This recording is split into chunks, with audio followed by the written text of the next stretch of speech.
Assalamualaikum warahmatullahi wabarakatuh, bos-bosku pecinta durian, pekebun durian, penghobi durian, penjual durian, dan juga broker durian di seluruh Nusantara.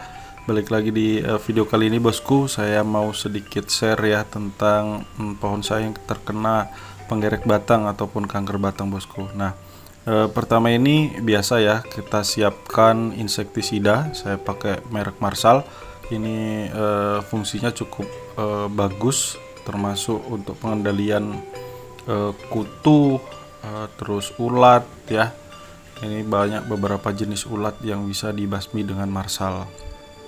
Nah, Marsal ini adalah insektisida sistemik racun kontak dan juga lambung, bosku. Jadi cukup bagus ya, cukup lengkap secara sistemik maupun lambung.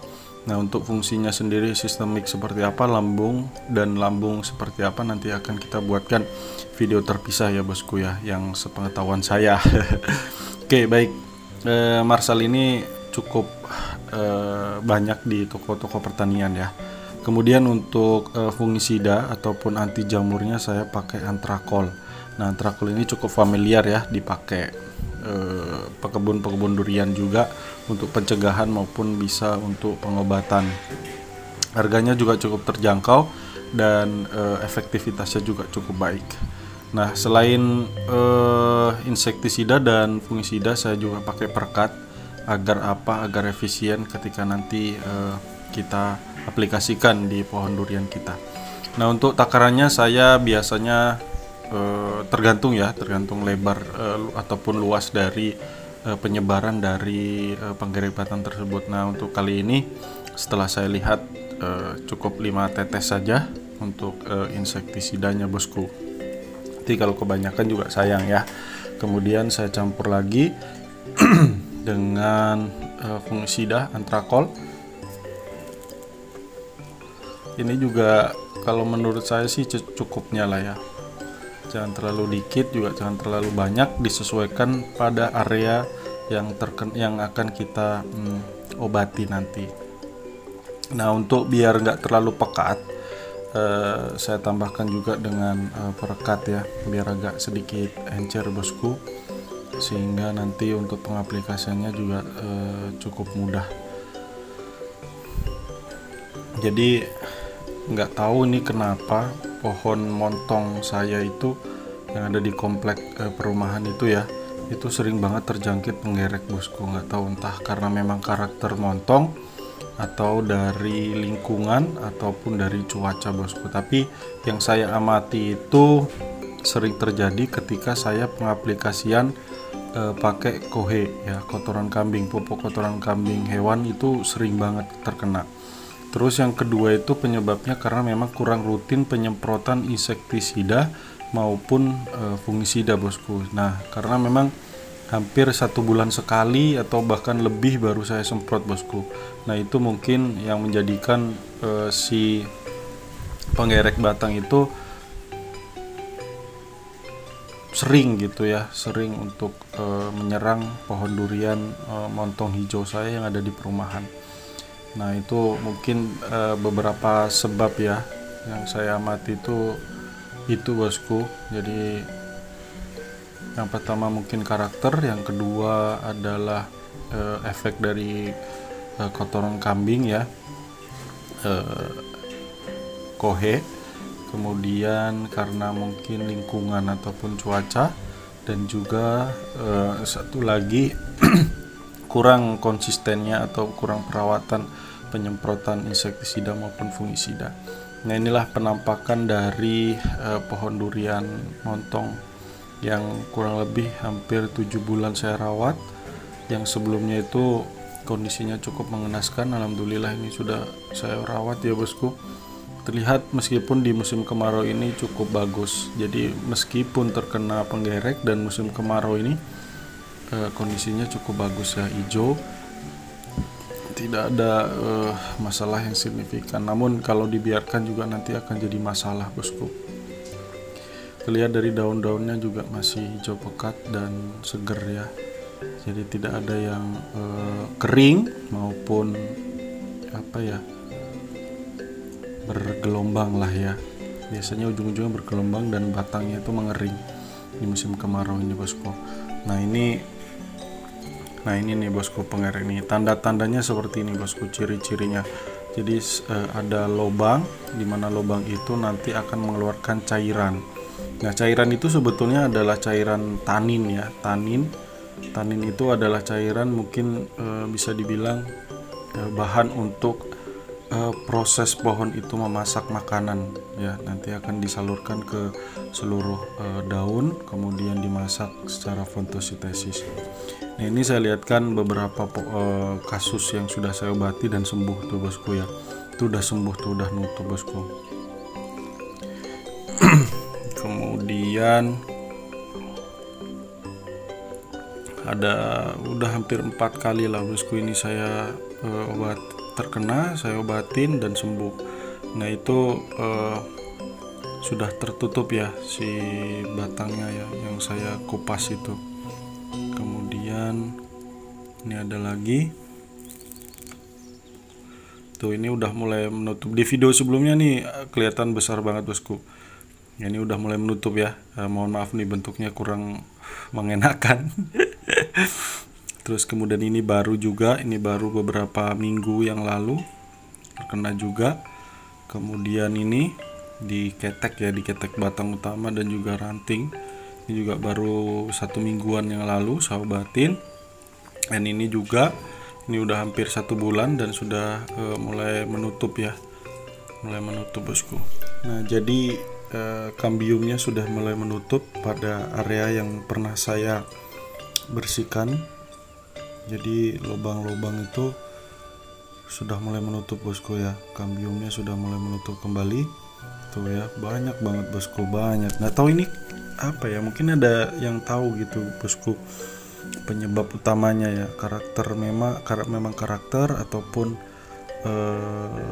pengaruh dari beberapa faktor yang sudah saya sebutkan tadi ya tuh. Jadi ciri-cirinya itu bosku ya, ciri-cirinya yaitu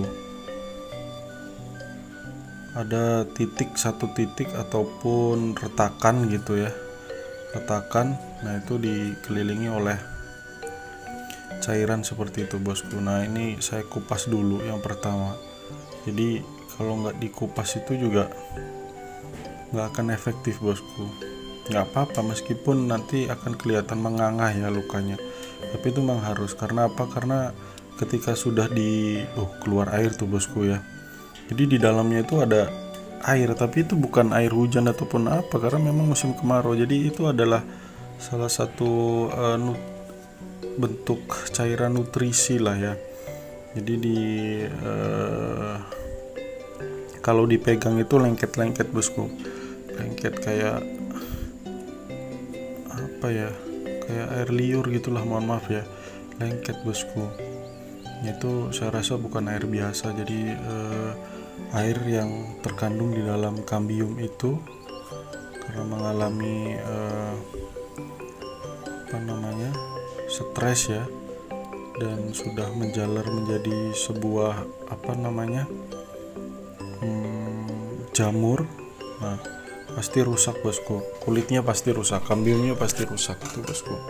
Nah kalau dibiarkan ini bisa merembet sampai semua area batang mungkin ya, karena kalau saya mati ini sudah hampir 1 minggu saya biarkan, ternyata semakin lama semakin melebar bosku. Nah itu bahaya kalau kita biarkan, bisa semuanya kambium itu ataupun kulit pohon itu bisa terjangkit jamur. Nah itu bisa berbahaya. Kenapa? Karena salah satu fungsi dari kulit itu adalah sebagai media di mana pohon itu mengambil air dari akar, kemudian disalurkan ke seluruh bagian, terutama di daun, untuk dimasak ya, di fotosintesis. Nah kemudian hasil fotosintesis itu juga disebarkan lagi ke seluruh bagian pohon tersebut. Nah itulah fungsi dari kulit itu, media utama lah termasuk ya. Jadi kalau terganggu di kambium ataupun kulit ya otomatis pertumbuhan pohon akan bisa tidak maksimal. Nah ketika tidak maksimal juga akan lama-lama bisa menjadi mati bosku. Nah itu sangat bahaya, sayang ya kalau gara-gara seperti ini kita tidak langsung mengambil tindakan gitu ya. Nanti sudah pohon umur beberapa tahun gitu ya, kita udah berusaha, udah banyak keluar tenaga mungkin dan juga materi, akhirnya sia-sia bosku. Tuh kelihatan ya, jadi kulitnya itu membusuk, warnanya sudah tidak hijau lagi bosku. Nah ini antisipasinya sih kalau menurut saya memang harus rutin ya, harus rutin penyemprotan insektisida maupun fungisida. Tapi ya gimana lagi gitu ya, kadangkala kita udah berusaha seperti itu tapi masih ada aja gitu ya, ada penggerek batang itu termasuk kutu ataupun ulat lah yang menyerang, kemudian dia membuat infeksi pada bagian batang sehingga kondisi pohon tidak baik atau tidak bagus, kemudian akhirnya terjangkit jamur. Seperti itu bosku kalau menurut saya ya.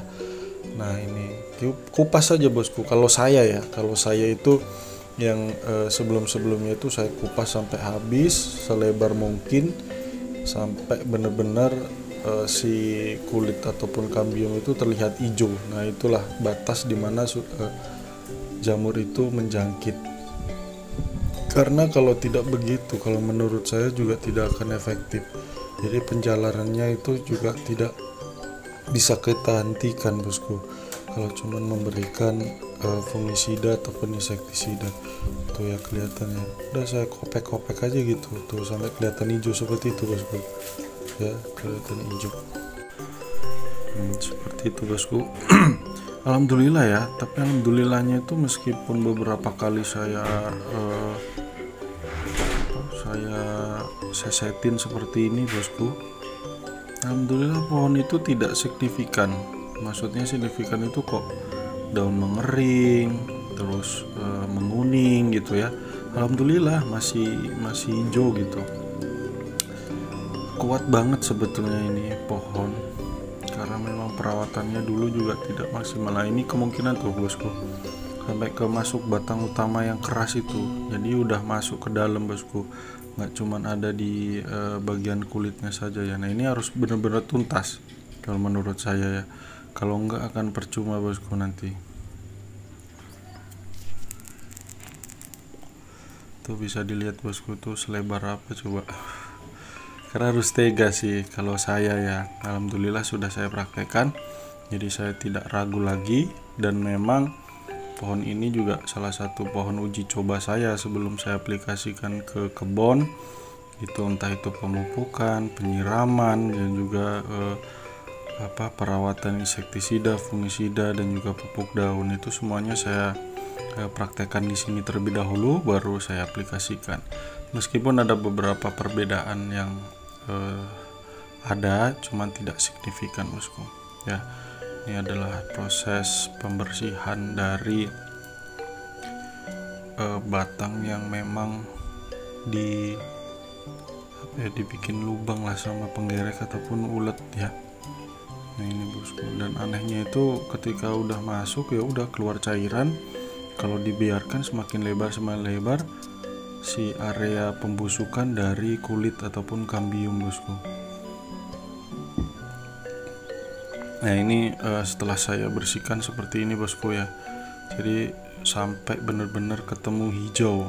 Nah itu lubangnya masuk ke dalam, itu pembusukan bisa sampai tengah-tengah, itu bisa sampai menyebar nanti bosku. Kita nggak tahu gitu ya, nanti bisa-bisa bagian dalam itu udah keropos gitu ya. Itu bahaya sih, nggak kelihatan soalnya bosku, tahu-tahu nanti kena angin roboh. Nah pas dilihat ternyata patahannya itu ada karena adanya pengeroposan oleh akibat dari penggerek batang.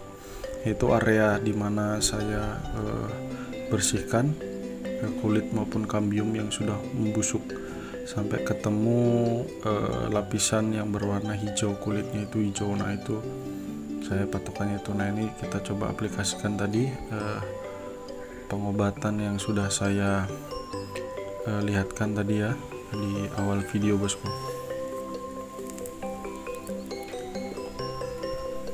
Kalau bisa ini pemberiannya juga harus benar-benar maksimal, apalagi di bagian yang berlubang itu tadi bosku.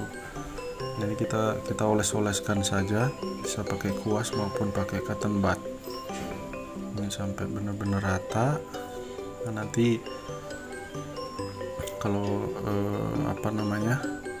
sudah beberapa minggu kita ulangin lagi untuk pemberian dari insektisida maupun fungisidanya bosku.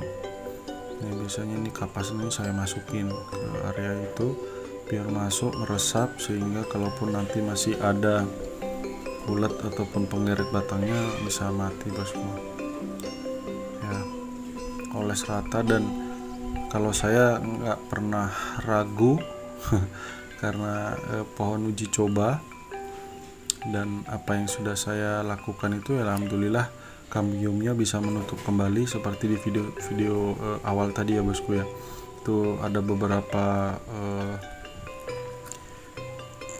tempat yang sudah saya obati dan alhamdulillah kambiumnya menutup kembali di bagian area-area yang pernah saya sesetin itu bosku. Ini pengobatan ini. Nah, nanti kita cek seminggu sekali lah, kita cek. Nanti kalau sudah mulai memudar kita kasih lagi gitu. Nah, nanti kalau sudah mulai ada kambiumnya yang muncul, nah oke, kita bisa durasinya kita bisa perpanjang tergantung dari kebutuhan saja bosku. Jadi awal-awal seperti ini 1 minggu sekali kita cek.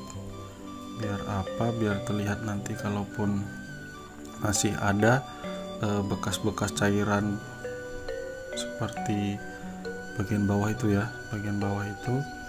Nah, itu nanti bisa kita ulangin lagi bosku sampai benar-benar tuntas. Kalau nggak tuntas percuma bosku, nanti bakalan dia akan menyebar lagi di area-area situ. Orang ini aja udah saya aplikasikan, saya coba cek, saya aplikasikan lagi gitu, muncul di tempat lain bosku. Aduh ampun,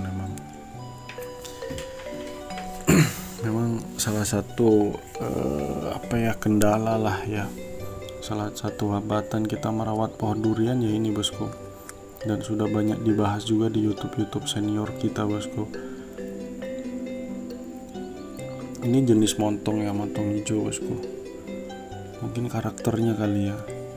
Dan juga saya mungkin perawatannya itu untuk penyemprotan itu 1 bulan bahkan lebih bosku baru saya semprot. Awal-awal itu saya seminggu sekali sih, awal banget ya, itu 1 minggu sekali sih alhamdulillah nggak ada gangguan. Tapi pas setelah saya kurangin durasinya sering banget, dan nggak tahu ini kebetulan atau bagaimana, setelah saya aplikasikan kohe kambing, karena ini udah beberapa kali saya aplikasikan kohe kambing, terus saya siram gitu ya. Nah, itu beberapa hari kemudian pasti keluar bosku, pasti keluar. Nah, apakah bisa jadi salah satu penyebab ya? Saya juga masih heran. Jadi ini beberapa minggu yang lalu ya, 2 minggu yang lalu atau seminggu yang lalu itu saya kasih kohe kambing bosku, terus saya siram. Itu memang cakep lah, warna hijau makin pekat gitu ya, tapi mulu jadi keluar gitu bosku. Penggerek batang ini ada lagi gitu, apa karena terlalu banyak kandungan nitrogennya sehingga membuat si batang itu jadi manis gitu ya. Jadi si penggerek batang itu betah banget gitu dan menyukai lah. Jadi langsung aja bolong, nanti keluar cairan gitu, bolong keluar cairan seperti itu bosku. Tapi ini nantilah, itu belum saya simpulkan karena memang beberapa masih perlu pembuktian. Tapi yang pasti untuk pengobatannya seperti itu bosku ya. Nah, setelah seperti ini nanti kita coba lihat lagi 1 minggu bosku, akan saya update seperti apa, apakah masih ada penjalaran ditandai dengan adanya cairan yang keluar dari kambium ataupun batang ataupun kulit bosku, kulit durian ini ya. Nah, seperti ini bosku, nanti akan saya update. Cukup sekian video kali ini ya bosku, tidak bermaksud untuk menggurui, hanya untuk sharing bosku ya. Jangan lupa like and subscribe Bagrek Fishing, kita belajar bersama bosku untuk tetap konsisten merawat pohon durian-durian kita. Oke, terima kasih bosku. Salam durian dari Kabupaten Cirebon, Bagrek Fishing, chapter durian. Saya Wabillahi Taufik Walhidayah. Assalamualaikum warahmatullahi wabarakatuh.